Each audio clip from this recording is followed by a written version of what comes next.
모세하면 기억나는 인물, 성경의 인물들 중에서 그래도 모세라는 이름 모르는 사람 없이 다 아시잖아요. 그렇게 중요한 인물 모세의 탄생에 대한 이야기로 이제 시작하겠습니다.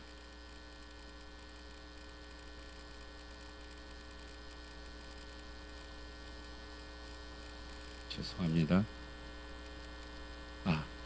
우선 지난 성서여행 우리가 출애굽기를 지금 이제 세 번째 하게 되는데요. 출애굽 시작의 상황들에 대해서 우리가 지난번에 잠시 살펴본 적들이 있습니다.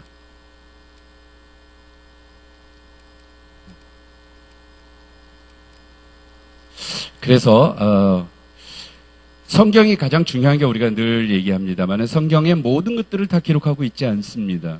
그래서 기록된 내용들 굉장히 궁금한 내용도 많을 텐데 왜 많은 얘기들이 쓰여 있지 않고 왜 이것만 쓰여 있을까라고 할 때 그 쓰여 있는 것에 굉장히 주목해서 주의해서 주의 깊게 읽으면 좋다 그런 얘기를 했잖아요. 오랜 세월이 흘렀다. 그냥 오랜 세월이 그냥 흘렀나 보다. 그 사이 어땠는지 야곱이 자기의 가족들과 함께 요셉이 있는 자기 아들 요셉이 있는 애굽에 내려갔다가 거기서 살았다. 그렇게 시작하면서 갑자기 오랜 세월이 흘렀다.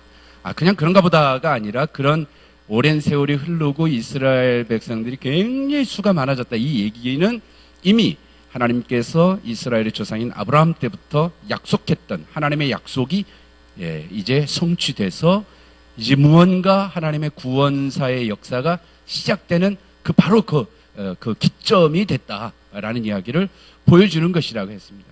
하나님께서 당신의 구원의 역사를 펼치는 그 순간 그냥 펼쳐지는 게 아니라 거기에는 애굽의 최고의 왕이었던 바로 왕이 그 하나님의 약속에 성취되는 그 시점에 대결해서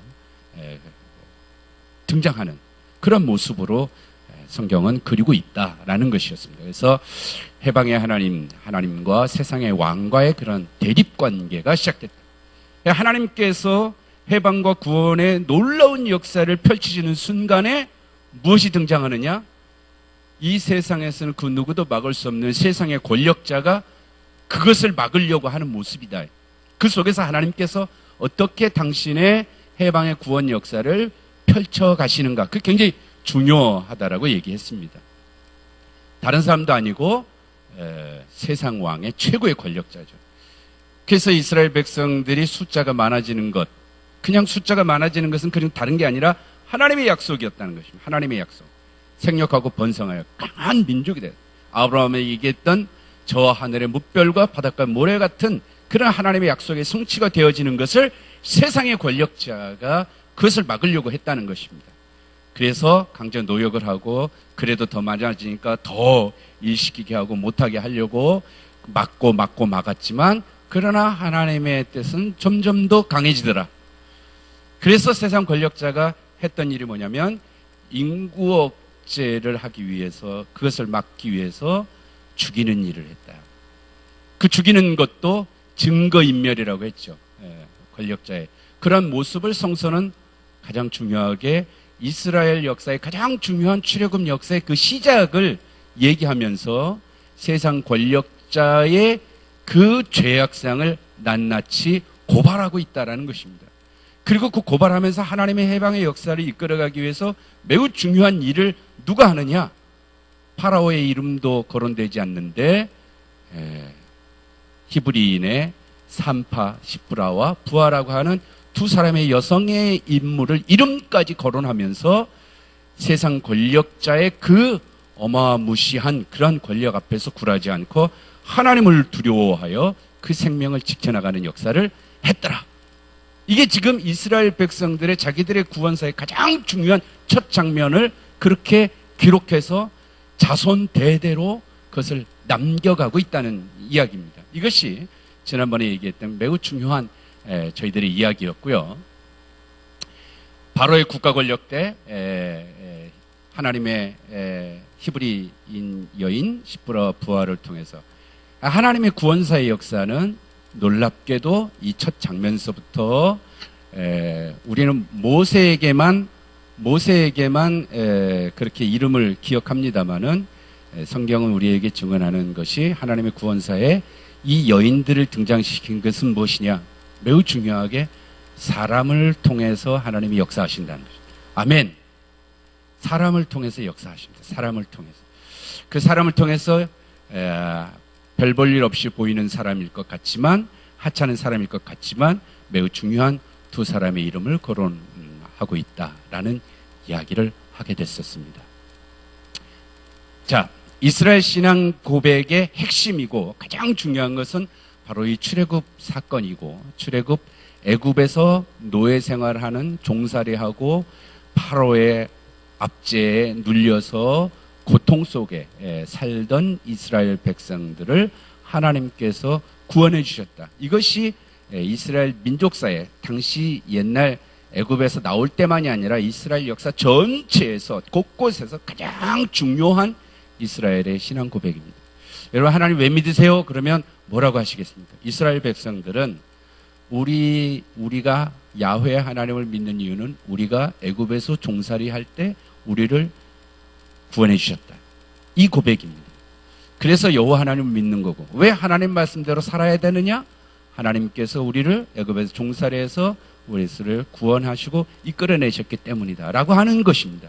그리고 이 모든 것들을 자손 대대로 그들이 교육하고 신앙의 이야기들을 전수시키는 일에 가장 중심이었다는 것입니다. 이것이 바로 구약성경 전체에서 출애굽 신앙 고백의 가장 중요한 것이다. 야훼 하나님의 구원의 시작이었다. 그런데 이제 오늘 저희들이 같이 보아야 할 것은 바로 그 해방과 구원의 역사의 그 시작, 그 이전에 이 놀라운, 지난 시간에 저희가 구약성경 전체를 통해서 곳곳에서 얼마나 중요하게 이 출애굽 역사를 기억하고 고백하고 있는지들을 보았잖아요. 그렇게 하고 있는데 그 역사가 일어나기 이전에 무슨 일이 있었는가를 성서는 오늘 전해주고 있습니다. 그것이 바로 뭐냐? 대학살이 있었다는 거죠. 대학살이 있었다. 자, 잠깐만요. 방송실에서 이게 제가 안 되니까 일부러 자꾸 누르시는 것 같은데 그렇잖아요? 자, 대학살이 있었다. 애굽에서 해방했을 때에 바로 왕이 어떻게 했죠? 히브리 남자아이들 내라면 다 죽여라. 그랬다가 모두 다 죽여라. 해서 강물에 다 빠뜨려라 했던 얘기 있잖아요. 갑자기 여러분 생각나는 게 뭐가 있습니까? 지금 우리가 성탄절, 예수님 오신 성탄절을 알잖아요. 성탄을 지낸 지가 얼마 되지 않았습니다만은 이 성탄절 하면 이 아기 예수님께서 메시아로 이 세상에 오신 이야기, 우리가 예수님의 일대기를 보여주는 성경이 복음서가 있잖아요. 복음서의 이야기가 있는데 그 복음서 중에서 예수님의 탄생 때에 누가 오지요?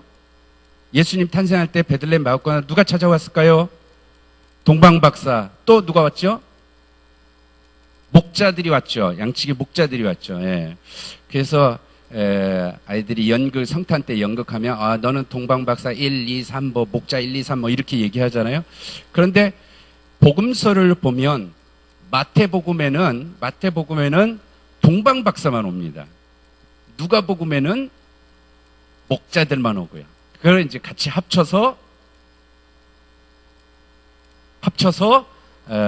같이 동방박사 이렇게 오기는 합니다만은 지금 제가 이 마태복음의 이야기를 보면 사복음서 중에 오직 유일하게 마태복음에서만 혹시 기억나세요? 예수님 태어났을 때 동방박사들이 유대인의 왕이 태어났다라고 누굴 찾아갔죠?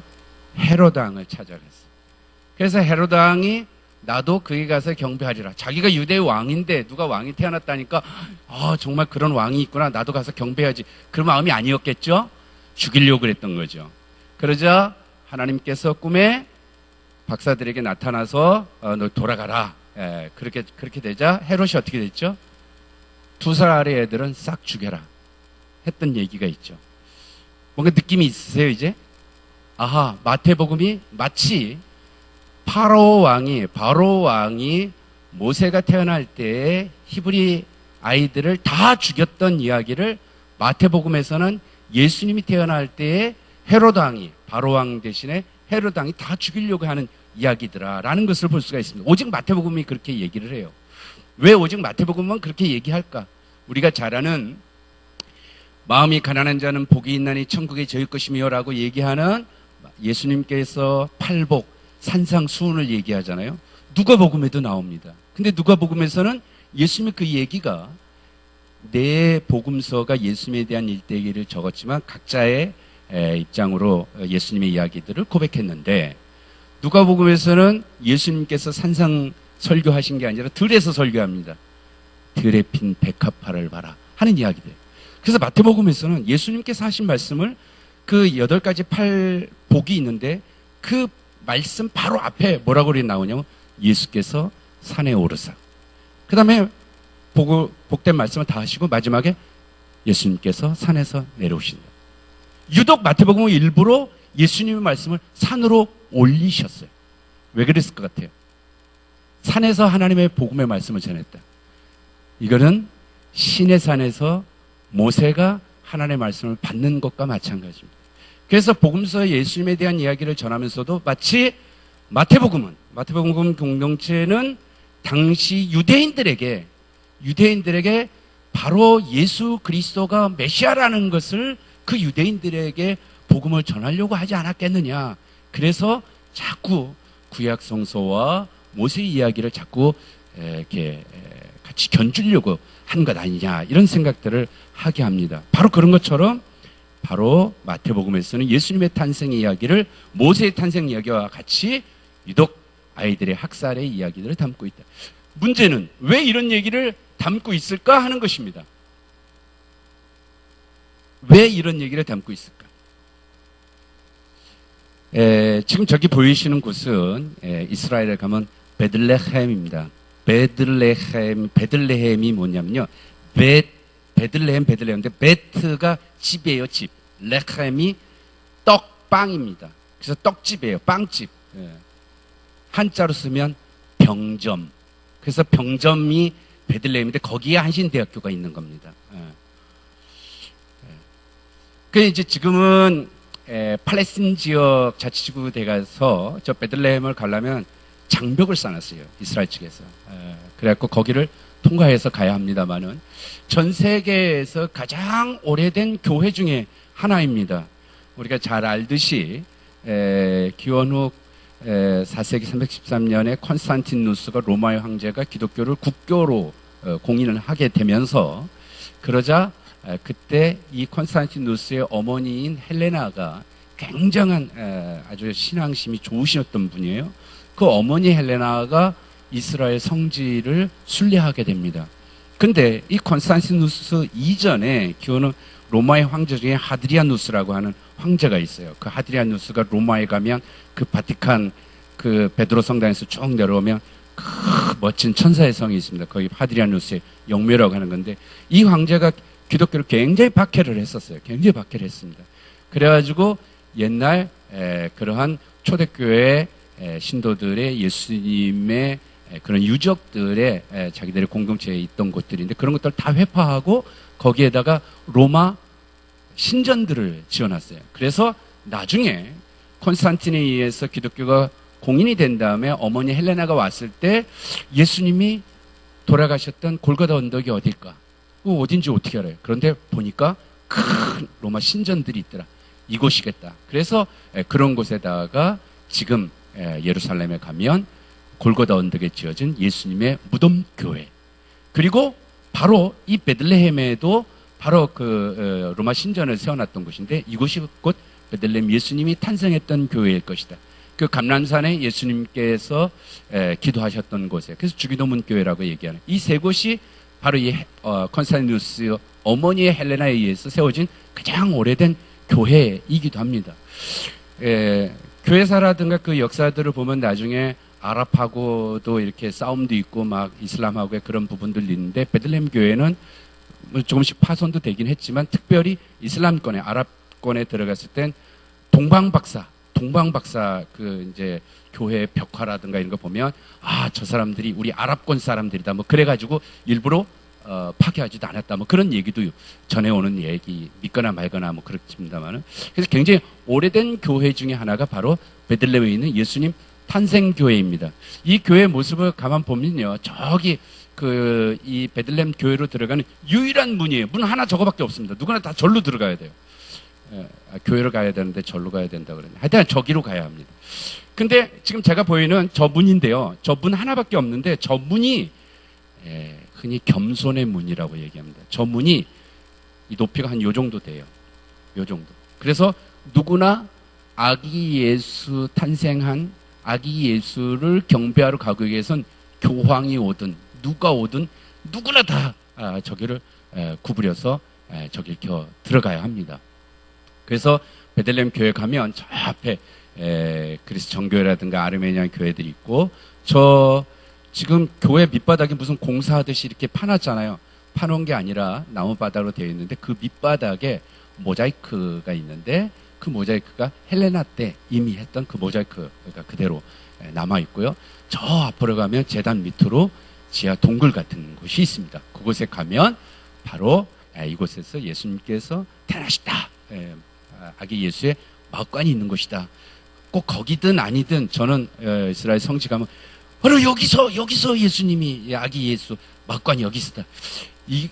이거 꼭 믿어야 된다. 이렇게 저는 생각하지 않습니다. 그러나 2000년을 통해서 전 세계의 수많은 신앙 고백의 순례자들이 이곳에 와서 예수께 경배하고 이곳이다 아니다가 아니더라도 베들레헴 그 신앙 고백에 전수된 그 손길들이 저는 그것이 굉장히 거룩하고 경외심이 답니다. 작년에는 학생들과 같이 예수님 무덤교회에 갔을 때 바로 예수님의 십자가가 여기 세워졌던 거. 사람들이 줄이 다 서죠. 꼭 거기 세워졌겠어. 이 십자가 나무가 여기 있었겠어. 저쪽에 있을 수도 있고. 이게 믿거나 그게 아니라 그 믿음으로 수많은 순례객들이 그 2000년을 통해서 이곳에 와서 그들이 기도하고 경배하는 그것들이 정말 숭고한 겁니다. 근데 하나의 모습을 봤는데 어떤 모습이냐면 외국의 한 순례객의 어느 여성분인데 왔는데 비닐 주머니에 여기 오더니 비닐 주면서 뭘 막 꺼내요. 캐톨릭 신자야. 십자가 묵주들 있죠. 묵주들을 막 한 몇십 개를 갖고 온 거예요. 그래가지고 봤더니 자기네 동네에서 오면서 동네 성지순례 못 가는 동네 그 주민들 거 자기 묵주 다 갖다 줬어. 결국 가져가갖고 예수님 골고다 온데 십자가 거기에다 내 묵주 좀 묻혀갖고 와. 어떻게 보면 되게 웃기지만 고귀하다 그 믿음이. 믿음이라는 것이 우리가 3년고개 있잖아요. 3년고개 넘어지면 3년밖에 못 산다고 그러니까 그럼 자꾸 넘어져라 이래가지고서 더 오래 사는 것처럼. 근데 저는 그것이 꼭 무식하고 좀 잘못된 믿음이라는 게 아니라 그 마음을 담고 그 신앙들을 고귀하게 존귀하게 2000년이 이어온다는 그 자체가 저한테는 굉장히 큰 감동입니다. 그래서 여기가 꼭 예수님의 마구간이다 말고가 있던 것이다.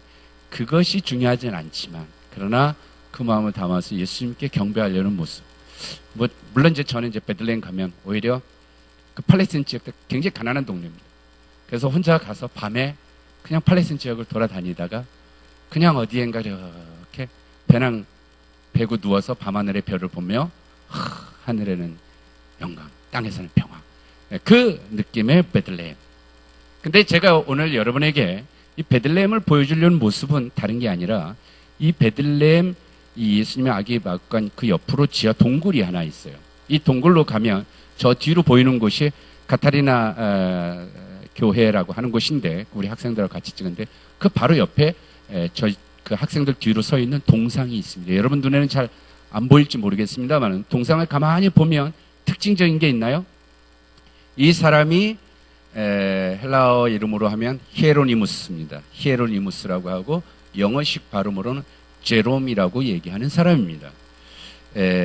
기원 후 4세기경 때의 사람이었고요.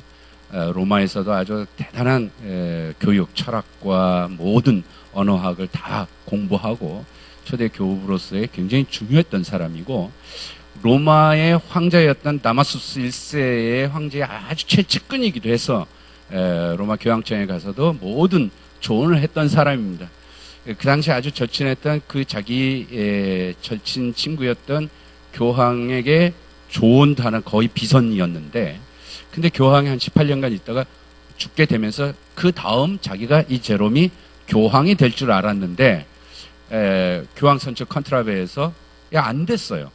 굉장히 큰 실망을 하게 됐고 그런데 이 양반이 이미 그 이전서부터 교황청으로 로마로 가기 전에도 소아시아 교회 그 지역들의 사막이라든가 곳곳에 가서 정말 수도자의 생활로서 은둔자의 생활도 많이 했고 굉장히 수학을 많이 했던 분입니다. 대단히 명성이 뛰어났던 분이죠. 그런데 결국은 마지막에 자기가 교황이 안 돼버렸어요. 누구나 자기도 될 줄 알았고 굉장히 실망을 하고 그리고 이 양반이 베들레헴으로 옵니다. 베들레헴 와서 이곳에 운둔 생활을 하게 되고 그곳에 수도원도 세우고 특별히 여성을 위한 여성 수도원도 세우고 그것을 지내게 되는 거예요.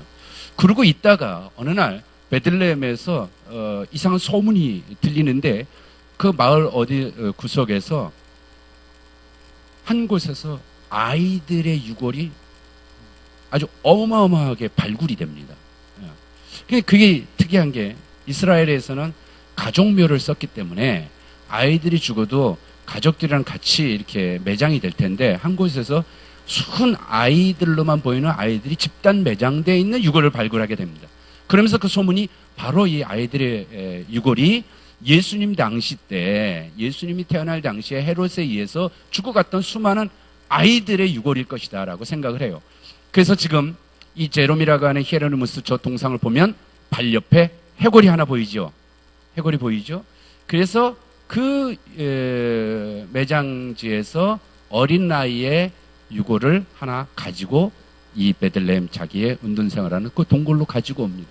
그리고 이 사람이 이 제롬이 그곳에서 굉장히 큰 참회를 해요.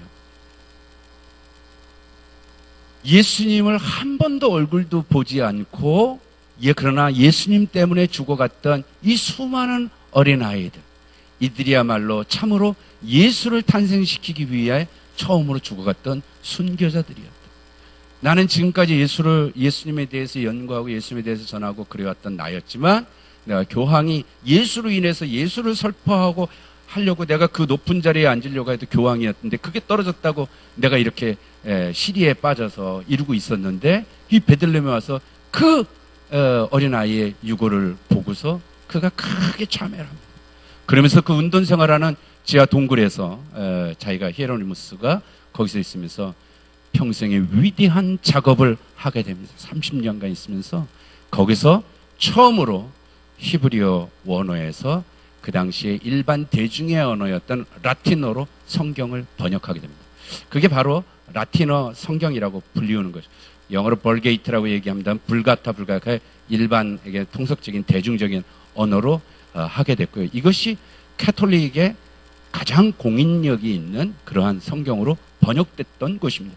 바로 이것처럼 제가 이제 베들레헴 아기 예수 탄생교회를 얘기하면서 제롬을 얘기합니다만은 예수 탄생과 함께 이 제롬의 성경에 나오게 된 이유도 이 유아 학살이라는 문제를 매우 깊게 연관 가지고 있다는 것입니다. 오늘 우리들이 아기 예수의 탄생 성탄절이 되면은 곳곳에서 축하하고 기쁘다 구시오셨는데 그러지만 한쪽에 기쁘다 구시오셨네. 그러나 바로 옆집 마을에서는 곡을 하는 그런 시기였다는 것을 문제는 성서는 그렇게 전달해주고 있다는 것입니다. 이스라엘 백성들에게서 가장 위대한 가장 그들에게서 중요한 신앙 고백의 출애굽의 역사를 고백할 때 가장 위대한 인물 모세를 들지만 모세의 탄생에 있어서 가장 그 이전에 무슨 일이 있었냐? 대학살이 있었다는 것입니다. 이 얘기를 출애굽 우리는 이 얘기를 하기 전에 꼭 들려주어야 합니다. 그래서 그 성화로 걸린 제롬 히에로니무스가 그러면서 성경을 번역하는 저 성화의 모습이 유명한 그림입니다. 미켈란젤로의 모세의 모습이죠. 조각된 모세와 예수 저기 이제 마태라고 얘기하는 것입니다만 마태복음이 그리고 있는 모세와 예수는 둘 모두 해방자이고 구원자임과 동시에 매우 중요하게 잊어서는 안 될 게 이들의 해방과 구원의 탄생, 그 이면에는 대학살이 있었다는 것입니다. 이것을 성서는 이스라엘 백성들 민족사의 가장 중요한 저들의 출애굽 역사의 시작에 두고 있다는 것입니다. 굉장히 중요한, 잊어서는 안 될 문제라는 것입니다. 성서에 여러 인물들이 있죠. 처음 아담서부터 의인이라고 하는 노아도 있고요. 민족의 조상 아브라함, 이스라엘 시장의 야곱, 유명한 다윗도 있고 솔로몬도 있고 그 누구도 있습니다. 그러나 성경 어디를 봐도 모세의 탄생 이야기와 견줄 만한 이야기는 없어요. 아브라함이 어떻게 태어난지 얘기 없습니다. 단지 야곱은 태어날 때 어머니 뱃속에서 형 에서와 쌍둥이가 태중에 싸움했더라. 그 얘기는 앞으로 두 민족 간의 갈등 얘기를 하고 어떻게 해서 장자가 아니라 야곱으로 가는지를 얘기하기 위한 것이지, 아주 극적인 모세의 탄생 얘기하고 대학살 이런 얘기는 성경 어디에도 없습니다. 탄생과 관련된 얘기 중에 나올 수 있는 게 하나가 나중에 배우겠습니다만, 우리가 잘 아는 한많은 여인 한나의 기도를 통하여 사무엘이 등장하는 이야기. 그러나 그 아이의 탄생과 함께 한나가 기도하는 이야기는 똑같이 누가복음에 가서 성모 마리아가 아기 예수를 잉태하고 기도하는 내용이 나중에 하겠습니다만, 한나, 사무엘의 엄마 한나가 기도하는 이야기와 마리아의 찬가가 동일합니다. 이렇게 모세하고는 비교할 만한 인물이, 성서의 인물이 없습니다. 왜 유독 모세에게만 이러한 탄생 이야기를 하고 있을까? 성경은 왜 이 얘기를 그냥 전해 준가? 갈대 우리에서 아브라함을 부르듯이 어느 날 미디안에서 아니면 시내산에서 어디에서 모세를 불러가지고 하면 될 텐데 왜 이런 얘기들을 성경은 굳이 전해줬을까 하는 것입니다. 그 얘기는 매우 중요한 게, 그 어떤 이야기보다 이스라엘이 하나님의 백성이 되고 여호와 하나님이 이스라엘의 하나님이 되는 모든 것들은, 그 계약의 원중심에는 출애굽 신앙 고백인 것입니다. 이 출애굽 신앙 고백은 바로 모세이고, 그러나 그냥 해방이 있지 않았다는 것입니다. 여기에는 어마어마한 수많은 희생이 따랐고, 그 희생은 그냥 희생이 아니라 하나님의 약속과 하나님의 구원사를 막으려는 독재 권력자의 대학살에 의해서 자행됐던 것이었다. 이것들을 매우 중요하게 여기고 있다는 것입니다. 흔히 밤이 어두울수록 별이 더욱 빛나고 파도가 더욱 거셀수록 선장을 더욱더 이렇게 능숙한 선장을 만든다고 합니다만, 이스라엘의 해방과 구원의 기쁨과 감격과 영원히 잊지 못할 기억은 바로 이들에게 있어서의 더욱더 심했던 바로의 압정과 폭력과 대학살의 기억, 이것을 영원히 잊지 못한다는 이야기를 전해주고 있다는 것입니다. 그 얘기는 우리가 성탄, 아기 예수의 성탄을 맞이하면서도 반드시 잊지 않고 기억해야 할 것으로 마태복음도 그리고 있다는 내용입니다. 바로 이 영원히 잊어서는 안 될 기억, 이것이 오늘 우리가 모세의 탄생과 함께 출애굽 역사의 시작과 함께 반드시 여러분이 기억해야 할 것입니다. 성서가 증언하는 것은 이스라엘 역사의 기록입니다.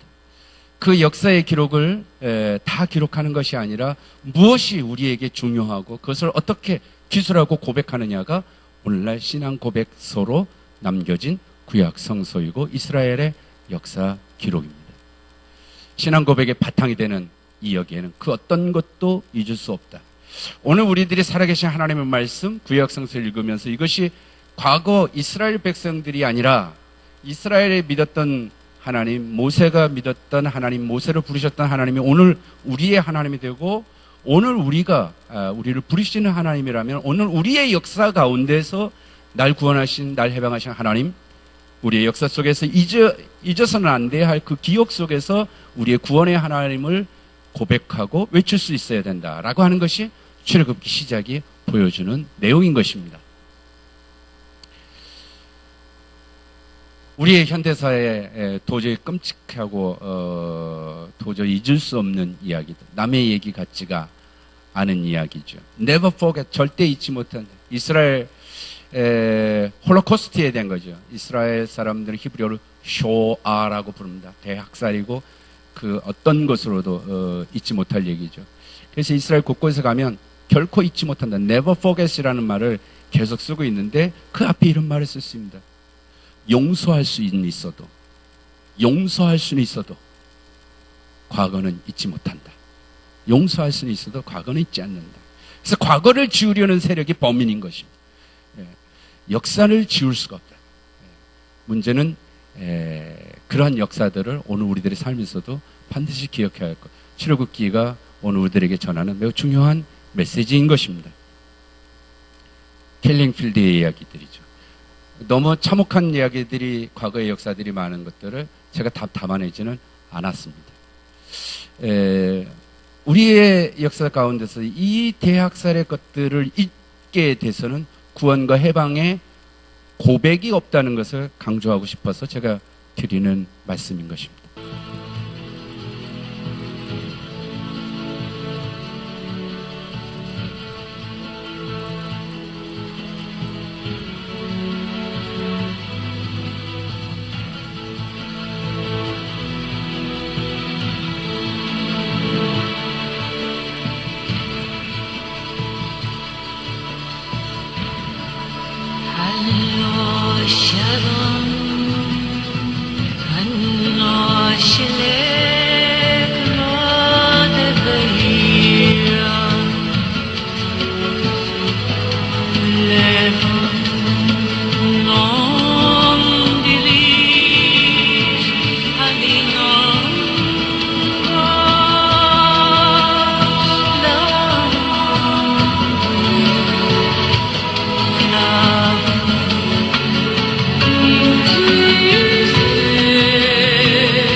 아까 기차역에서 유태인들을 기차에 태우는 장면들이 있죠.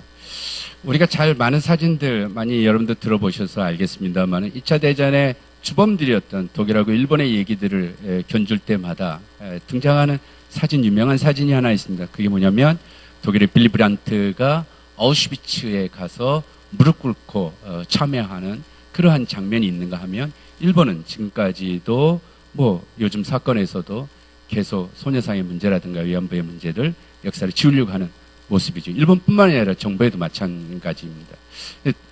근데 제가 살았던 곳에 빌레펠트라고 하는 곳인데 거기 기차역 그 광장 앞에 총동상으로 해가지고 수많은 이름들이 있습니다. 그 이름들이 뭐냐면 그 기차역에서 독일 수용소로 이 기차를 타고 끌려갔던 유태인들의 명단을 해놨습니다. 누가 했는 줄 아십니까? 독일 사람들이었어요. 독일 사람들이 자기네들의 과거요, 자기들의 잘못을 그대로 잊지 않기 위해서 원수의 잘못을 잊지 않기 위해서 기록해 놓은 것이 아니라 자기들의 가해자들이 자기들의 잘못을 후손들에게 다시는 그렇게 할 수 없기 때문에 그것들을 기록해 놓은 것입니다. 지금 유럽에서 EU 공동체에 지금 올해도 굉장히 큰 문제들이 있어갖고 곳곳에 선거들이 있음에도 불구하고 독일이 메르켈 총리가 난민의 어머니라고 하고 이 문제를 독일 역사가 그래서 유럽 내에서도 이 부분들을 쉽게 떨치지 못하는 것이 매우 중요한 단체. 신철 선생님도 영토는 빼앗길 수 있지만 재생할 수 있지만 빼앗겼다 재생할 수 있지만 잊혀진 역사는 다시 되돌릴 수 없다라고 얘기하는 것이 우리의 역사뿐만 아니라 성서가 전하는 것이 그렇습니다. 자, 그러면 이제 오늘 모세의 탄생 기사를 성서가 기록하는 내용을 잠시 2장 1절에서 10절까지 한번 보겠습니다. 제가 1절 읽고요, 한 절씩 한번 교독해 보시겠어요? 레위 가족 중 한 사람이 가서 레위 여자에게 장가들어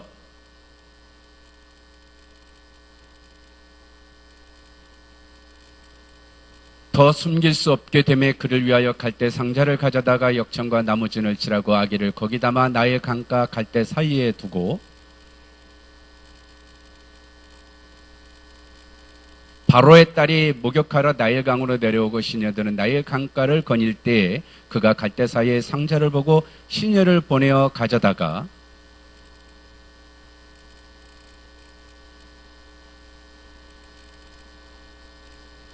그의 누이가 바로의 딸에게 이르되 내가 가서 당신을 위하여 히브리 여인 중에서 유모를 불러다가 이 아기에게 젖을 먹이게 하리이까?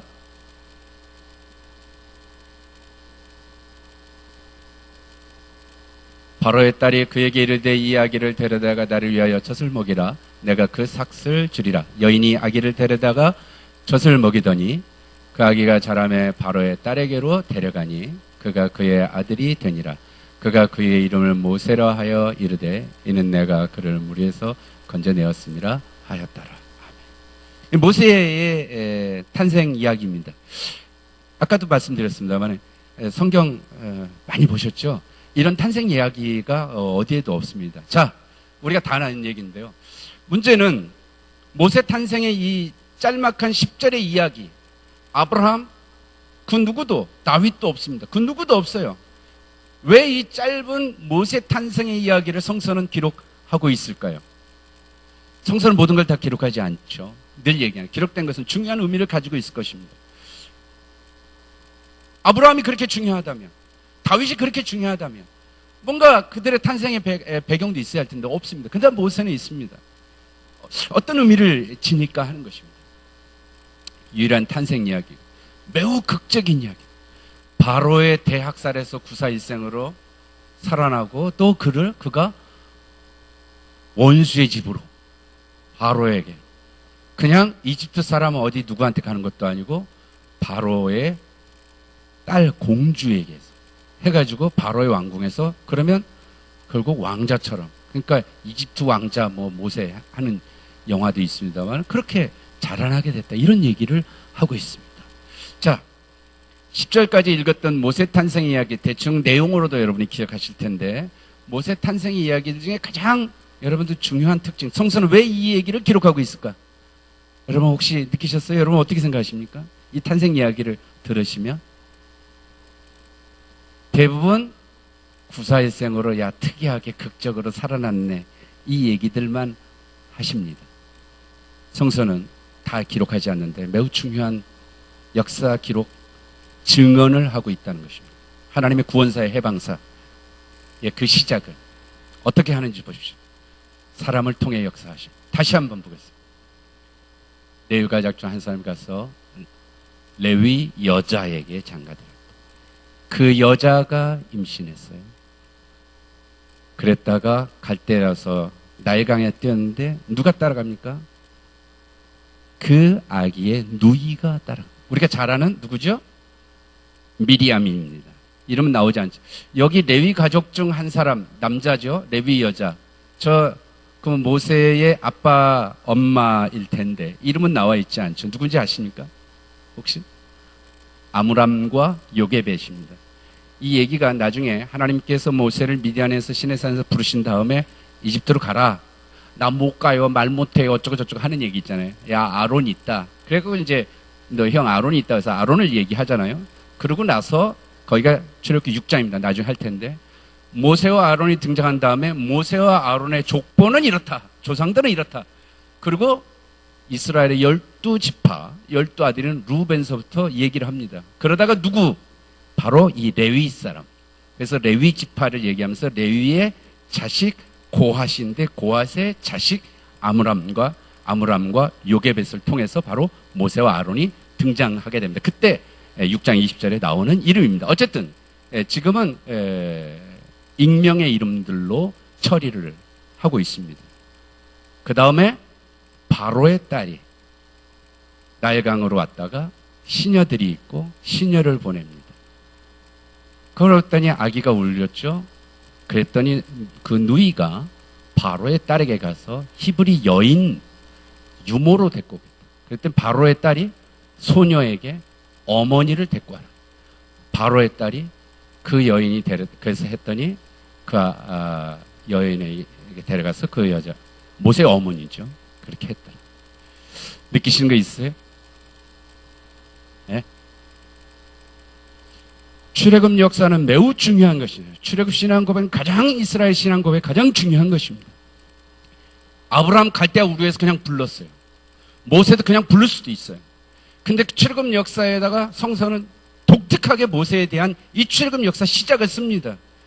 잊어서는 안 될 독재자의 바로의 대학살과 증거인멸의 시도들이 있었으나 그것을 거부하고 하나님을 두려워했던 두 여인을 얘기합니다. 그리고 모세가 탄생하는 이 모든 장면의 역할들을 단 한 명도 빠지지 않고 모두가 여자들이라는 것입니다. 제가 왜 이 얘기를 하냐면 이러한 얘기들이 성경에 있음에도 불구하고 이것들이 중요하다고 여기지 않고 지나왔어요. 그렇게 그냥 모세의 이야기, 위대한 영웅의 탄생 기사들로만 했습니다. 이 여자들이 등장하자. 그냥 그 여자들이 다 그런 거지. 그럼 유모가 전맥이어야 되는데 그러면 남자가 와서 하겠니? 여자가 하는 거지. 바로가 나일강가에 갔다가 자기의 부하들을 데리고서 데리고 올 수도 있어요. 누이가 아니라 모세의 형 아론이 쫓아가면서 구경할 수도 있는 것입니다. 일부러 성서는 히브리 여인 산파의 이름까지도 시프라와 부하를 기록에 넣고 그 역사에 이 그냥 모세를 부른 게 아니라 모세 탄생의 이 모든 주역의 하나님의 구원사의 해방사의 역할들을 여성들이 해왔다는 것을 매우 중요하게 기록하고 있다. 혹시 그렇다고 안 할지도 모르겠습니다. 안 할지도. 그러나 우리가 흔히 역사는 뭘까? 네이버 지식인에게 물어봤더니 인류 사회의 변천과 흥망의 과정 또는 그 기록이다. 인류 사회가 과거에 걸어왔던 기록이다. 인류는 남자만 있는 게 아니라 여자도 있고 다 그렇죠. 그런데 우리가 역사를 영어로 얘기하면 히스토리라고 하죠. 히스토리는 뭐냐? 역사. 히즈의 스토리를 합친 겁니다. 그러니까 역사, 과거의 인류사의 이야기지만 이 모든 것들을 영어로 역사라고 부르는 것은 어떻게 했냐? 히즈 스토리, 그의 이야기. 남자들의 이야기다. 남자들의 이야기다.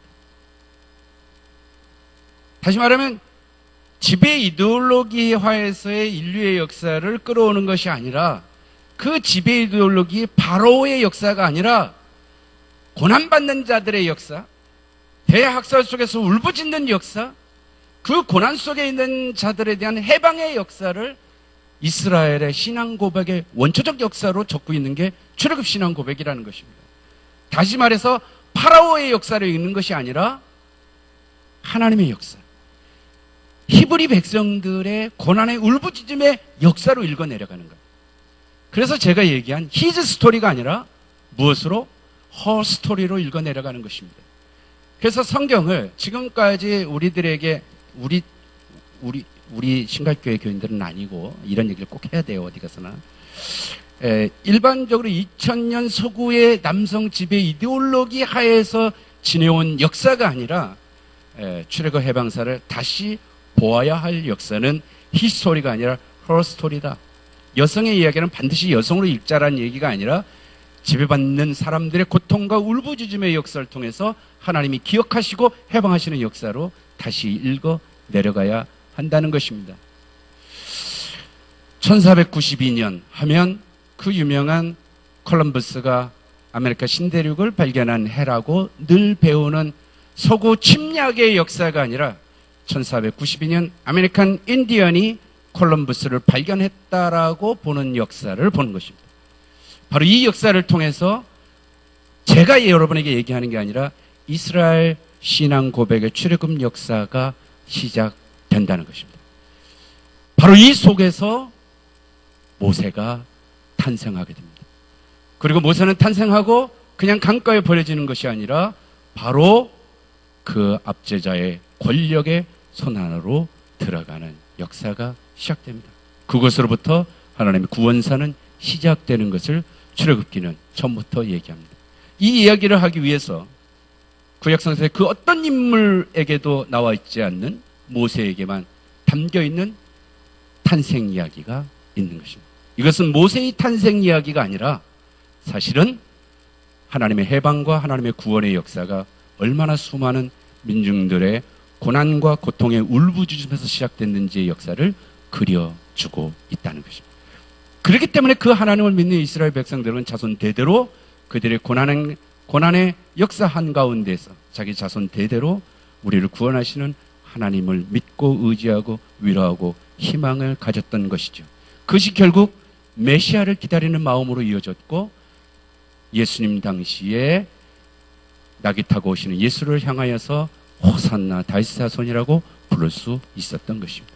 그리고 마태복음은 유대인 공동체들에게도 바로 이 예수의 탄생에서도 모세의 탄생과 같은 대학살의 고난의 역사가 있었습니다.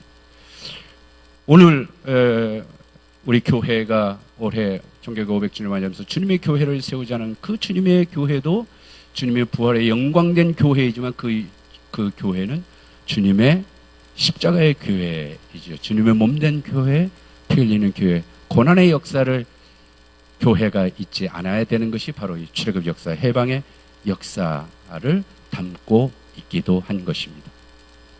그래서 이제 바로 그 압제자였던 바로의 궁정으로 들어갔던 모세의 이야기를 통해서 어떻게 해방의 역사가 시작되는지는 다음 시간에 뵙도록 하겠습니다. 고맙습니다. 기도하겠습니다.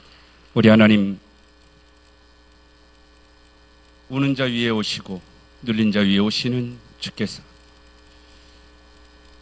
우리 많은 주의 백성들 가운데 남모르게 울며 부르짖는 귀한 당신의 아들, 딸들의 음성을 들으시고 주는 그들에게 찾아와 주시고 그들의 울부짖음에 귀 기울여 주시고 손 내밀어 인도하시고 이끌어 주시기를 원합니다.